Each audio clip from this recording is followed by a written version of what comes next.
Dreht sich die Erde? Oh, die Erde quietscht.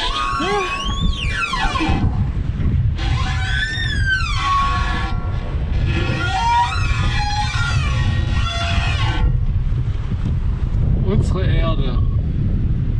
Sie ist schön und dennoch etwas krank.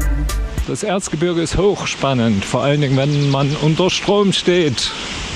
Und hier dreht sich alles um Mars, oder? Dreht sich nicht. Klar. Alles ist relativ. Absolut ist nur die Bewegung. Ach, der Mars, der quietscht nicht.